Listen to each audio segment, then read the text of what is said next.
All right, let's get to the practice rink. This is the report you broke. Was it Friday night? It was Friday night. Friday night, you're breaking news. Did a great job covering this. So why don't you just walk us through from tell people who don't know about the story that you broke on Friday about a potential practice rink. I've been working on this story since about April. I'd say April is the first time I heard about the first meeting between Francesco Aquilini and SFU President Joy Johnson. A big part of this story was trying to figure out what they were meeting about, right? Like, because this could have been any number of things, right? But then I started to follow each lead, and it kind of led me to putting together all the information that was in the Friday report. Now, in that Friday report, I focused a lot on what we know, because that's what you do. When you're a big J journalist wearing a suit, that's what you do, is you only focus on what you know, not what you think. Because this is a podcast, I am going to dive into the what we think about the situation, what we wonder about the situation, but I will quickly recap first what we know about the situation and basically what I reported on Friday. So here is what we know in the spirit of good journalism. Here are the things that we know. The Canucks have been looking basically since Jim Rutherford was hired as president for a practice facility. The Plaza of Nations deal fell apart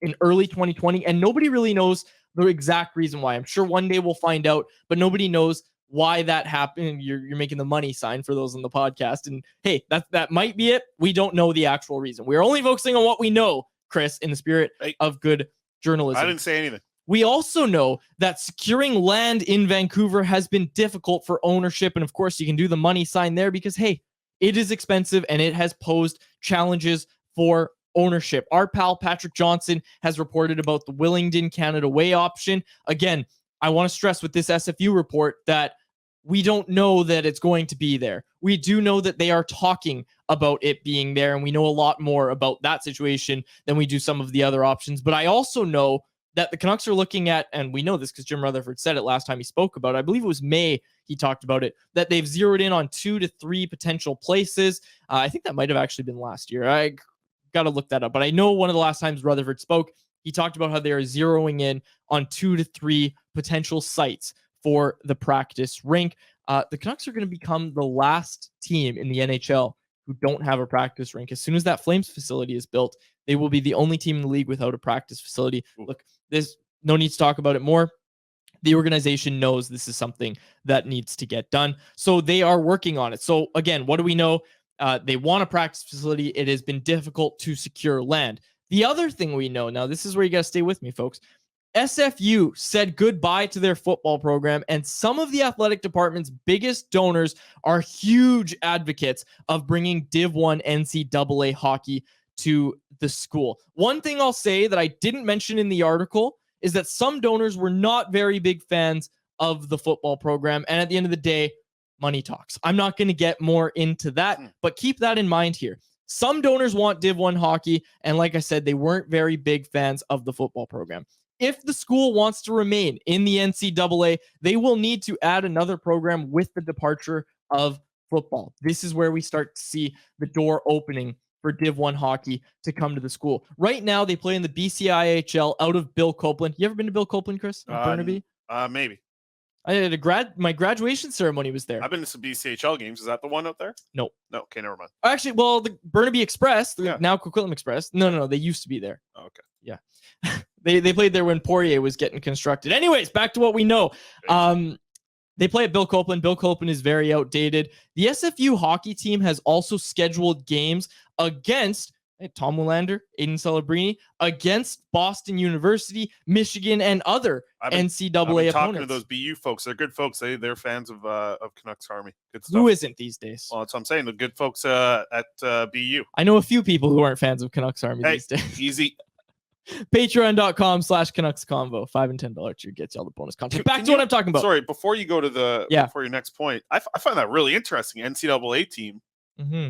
There's no NCAA teams in Canada playing hockey. Mm-hmm. SFU, I believe, and you can correct me if I'm wrong, but I believe I have this right. Them going into NCAA for football was the first Canadian team to jump into the NCAA. I believe you're right. Yep.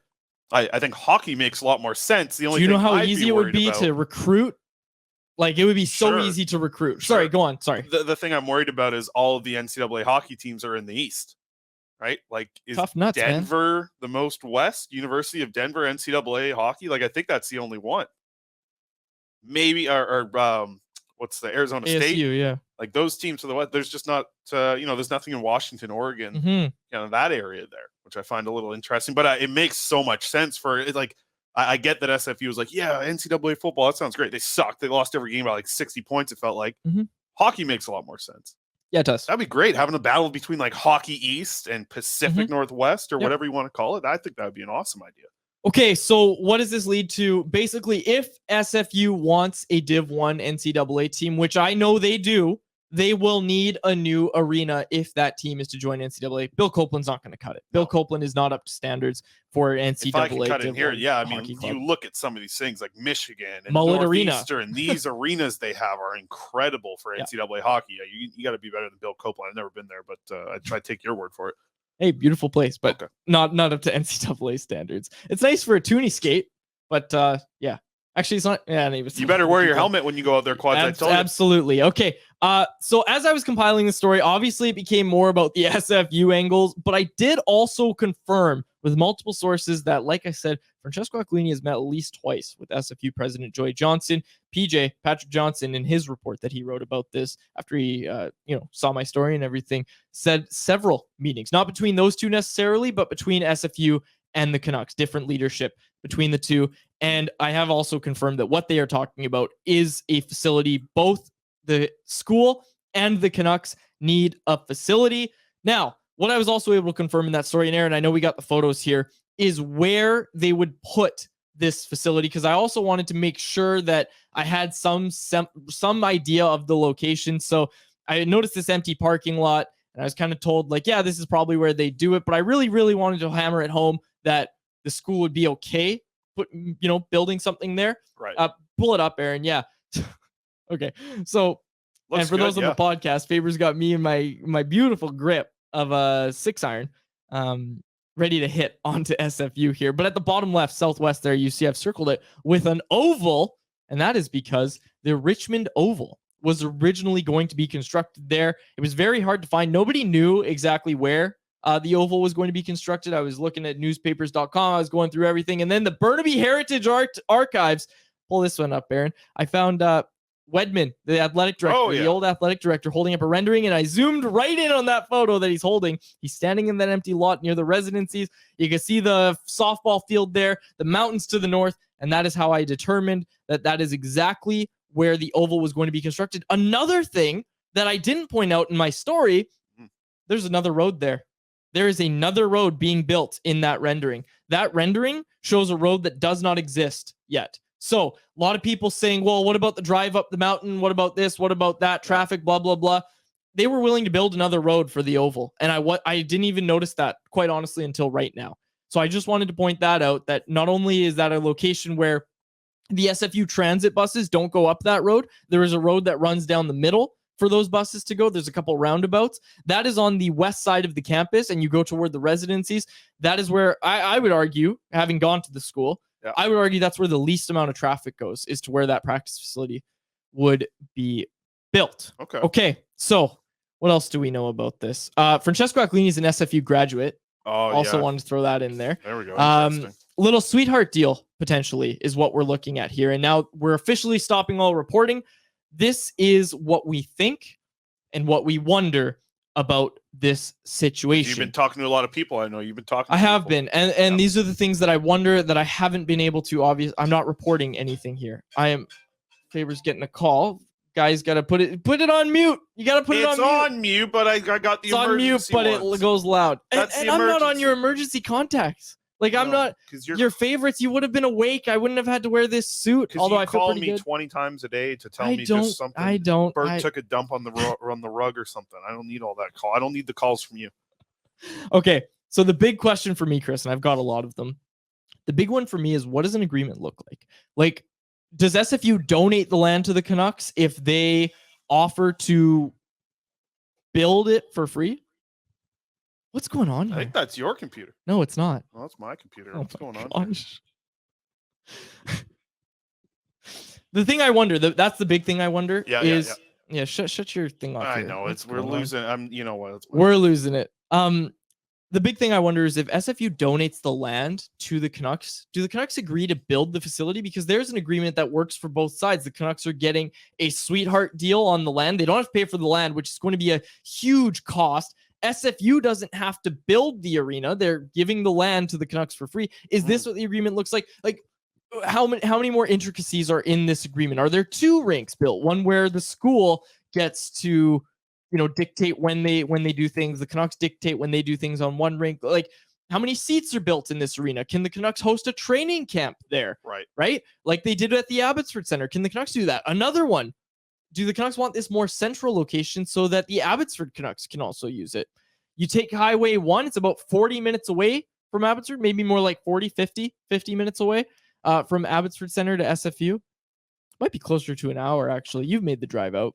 No, but it's just off Gallardi Way. Week, man. Which day of the week? Another thing I wonder, do they rename it? Is it no longer called Gallardi Way? What are you doing? I'm sorry. I got to just ruffled your mic. I know I missed that. I've lost it a little bit. You gotta wake up here. Holy cow. I come with notes. I got my suit on. You just roll out of bed. Well, I'm not sick. I got a runny nose, and that's what's getting me here. Okay. So that's the big one I wonder is like, what does this agreement actually look like? Okay. And another one that I wonder is this idea of, this is such a far commute for the players. How is this going to happen? How are you going to get up the hill? People are saying. Yeah. What happens when the SFU Burnaby campus gets snowed in? Folks, I'm just going to be upfront here. I went to SFU. Okay. Yeah, and this idea of the shutting down of the mountain, it happened to me once when I went to the school. And you know what happened? And people saying, you had to sleep in the gym, blah, blah, blah. You got a friend with a truck or snow tires? Easy. You're getting down and up the mountain just fine. Like, public transit sometimes stops, but I'm going out on a hunch here and saying that I don't think JT Miller is going to be taking the 95B line to get home to West Van. Like, I'm pretty sure these players are driving. None of them are going to be taking public transit. Gondola being constructed in 2026. So you're going to get... The other thing I thought about, too, is like, hey, there's a lot of Canucks who live right around here by the rink. I see them in the elevator in my building all the time, or, around the streets here. A lot of them are in Yaletown or down in Gastown as well. But, would they not just take a bus from Rogers Arena, or have some sort of shuttle thing? Like, hey, we're going out to practice. Y'all can come here and we'll shuttle together. Like, I just don't think it's not going to be SkyTrain, an issue. No, you can't SkyTrain up to SFU. That's the thing. Gondola in 2026, like I said, but you can't. Like, it's not as big of a deal as everybody thinks. And the distance thing is so not unique to the Canucks. Like, it is actually about normal. Like, it's actually a shorter drive than a lot of teams around the league have from their home rink to their practice facility. And just talking to some players around the league and, just different kind of situations around the league, if it's constructed at SFU, players will start to move to more central locations. You'll start to see more players living in East Van, right? Like, not everybody's going to go live in Kerrisdale or where they're at right now, right? If there's a practice facility in Burnaby, players might even start living in Burnaby like they used to in the old days. Oh, yeah. Right? Like, you're going to start to see players just start to move. It's not as big of a deal as everybody thinks. The drive from Rogers Arena to SFU's Burnaby campus is 15.4 kilometers, about 20 to 40 minutes, depending on traffic. Remember, these guys are leaving at the middle of the day. They're not hitting rush hour traffic, right? And it's always the other way. Anyways, the setup isn't as big of a deal as everybody seems to think. Everybody wants it to be downtown. Look, I think that's best case scenario, but also let's be realistic here. We do know that the cost of land is posing challenges for ownership. So Look, they are looking at different places. I don't have enough information to report on those other places. I do know at least one of them is within the city of Vancouver. And obviously PJ has also reported about Willingdon and Canada Way in Burnaby, just off Highway 1 there. Right by BCIT, our old stomping grounds. Yeah, Chris. For the rest of the NHL, I talked about this, and someone brought up, recruitment. Like, they're not going to be able to recruit anybody if it's a practice facility. You know what'll help with recruitment? Staying out of the headlines for the wrong reasons and winning hockey games. The Pittsburgh Penguins, their practice facility is about 30 minutes away from PPG Paints Arena. Have they had any trouble recruiting in Pittsburgh? Dallas. Same sort of thing. The New York Rangers are 50 kilometers away from MSG. Do you think that's hurt the New York Rangers in recruiting? I don't think so. I think guys like Jacob Trouba are trying to get there. Like, guys want to play for these teams, and it's not because their practice facilities are closer, far away. it's just at least they have one. Exactly. It is not as big of a deal as everybody seems to think. If it's at SFU, what really matters is that it's a world-class facility, which I'm sure the Canucks are going to promise that it is. That's all I got on this. That's what I think.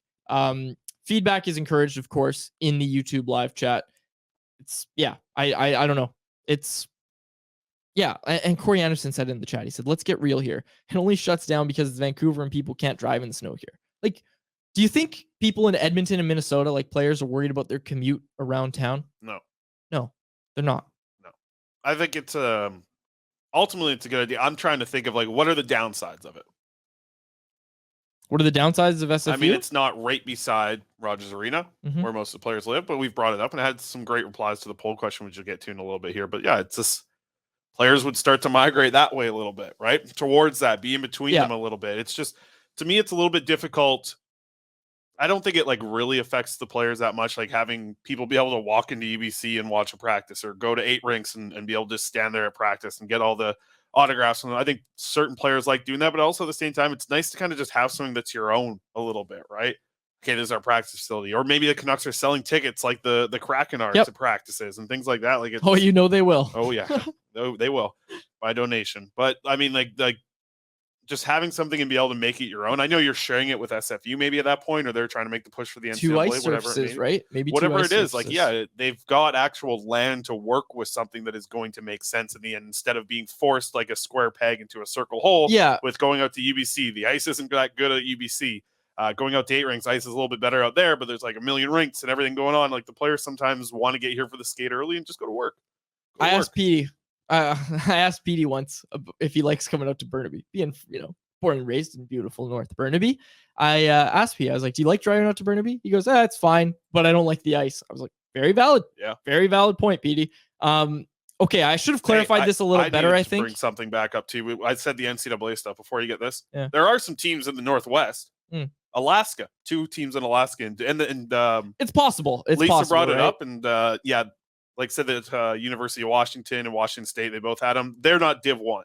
So I'm looking at the map right now. The most northwest would be the 2 Alaska teams, Denver and Colorado College, as well as North Dakota, starting to get into the north area there. So there are some you could make a division happen. There's going to be a lot of traveling, of course, but maybe you add a Calgary, right? Maybe you do go Washington State. The Cougars come up and play Div 1. Like, there's some options there for sure. I like that kind of point that you've brought up today of the SFU trying to make a push. I really think a Canadian team could push to be in the NCAA Div 1 for hockey. And I should have clarified this a little better, I suppose. But Joseph Lowe in the chat, regular commenter in the chat, said, "What is SFU wanting a Div 1 hockey team have anything to do with donating the Canucks a practice facility? Are they sharing the facilities?" Yes. Yeah. They would. That is the idea. Is that they would be sharing the facility in some capacity. Those are the discussions that are taking place. Obviously. Is that sort of thing. So that's kind of what we're keeping an eye on. They got 4 rinks at the Kraken Iceplex. Yeah, and there's gonna be multiple ice surfaces. Like, totally. 2 is probably even light. The final thing I want to say about it's not like an arena they're building, right? Maybe one sort of you arena. Put one ice surface has seats. Yeah, for sure. Or maybe 2 and one has less than the other. If you have like a 4,000 plus seat arena, that's the number I was just given. Yeah. Because they're gonna, if that's the thing, if it is going to be them connecting, it can't just be like 4 practice rings. Like, one's gonna have to kind of be the stage for them to actually play NCAA games, if that's what ends up happening. And because SFU, I used to do the BCIHL. Yes. Like, that's the league that they're playing in right now. And that's a league that's like a lot of guys that graduated out of the Dub or BCHL. They're just looking for a scholarship and looking to play somewhere else. So NCAA would really change things. Like, you would get a big chunk of the best players from the BCHL, the AJHL. A lot of them would probably like to stay and play for SFU if they're the NCAA team of Western Canada. Like, I think that would draw some people to want to play there instead of going to North Dakota, Michigan, these type of things. And those are huge programs and people would want to go play there if you're the best of the best and a top prospect. But think about like the next level of guys from the BCHL that are getting so many scholarships. We know how many scholarships they give out every year to the BCHL players. A lot of those would be people wanting to stay in BC and continue to play in their home province. Yeah. Maybe Macklin Celebrini would have been an SFU. What's the team name in SFU? The Red Leafs. They changed the name to the Red Leafs, not Leaves. Leafs. That's dumb. We're not. No comment. No comment on that. Proud SFU dropout. Yeah. Went there for 1 year. Yeah, you did. Learned a lot about English and writing. And hey, it worked out. Then I went to BCIT. Anyways, I'm not going to go over When did you drop out of there? When did I drop out of BCIT? Yeah. Well, I did part-time. I'm not going to get into that. No. Dropped out 1 year before you graduated. Yeah. Yeah. Let's get to our poll question. It's related to the practice facility. Final thing. Yeah, go for Final thing. I just wanted to say that everybody talking about this downtown rink, like build it downtown, that is just not the norm in the NHL. It's not going to happen in Vancouver. There are 3 teams in the league, Chris, that have their facility, their practice facility, within walking distance or downtown of the arena. So if the Canucks had done the Plaza of Nations thing, they would have joined this list, becoming the 4th. The 3 places that have their practice facility in those places, Columbus, Edmonton, and Buffalo. Go look up the price of real estate in those 3 cities and compare it to what we're looking at here in Vancouver. No, plus they have a great gym down here at Rogers Arena. They do have a great gym. If it's just a workout and a little bit of time on ice, yeah, but it's like if it's a dedicated practice day and you want 4 hours of ice, yeah, go out there for that. Or if and the other thing, they could still practice at Rogers Arena. Yes, that is the thing that people don't. Or maybe no one's. But times like right now, when they can't practice at Rogers Arena, they got Beyonce down the street here. She's taking up the BC Place and Rogers. They're practicing at UBC because they have nowhere else to practice. If they had a practice facility, they could do that. Players wouldn't have to talk to media. It'd be great. They'd love it. They'd love it. Yeah. Anyways, it's the right. It's like it feels weird to say, but it's like the right thing to do. Like put your players in the best position to make them most comfortable, especially when they come in early. Like they don't have to be here till training camp. They're all going to come. Obviously, they're going to come here and want to be able to practice with the guys. Just be nice to. I think if this ends up working out, but this has got to be years down the road, right? They're not getting this thing built in 6 months. No, it's not going to be built in 6 months, but at least get it. Yeah, it'll be a year down the road. The next step of actually getting this done will be the interesting part. Do we have a press conference before the season starts? About construction underway? Do we have anything? Might be time for Jim to get back in the media. You'd think, yep. Yeah.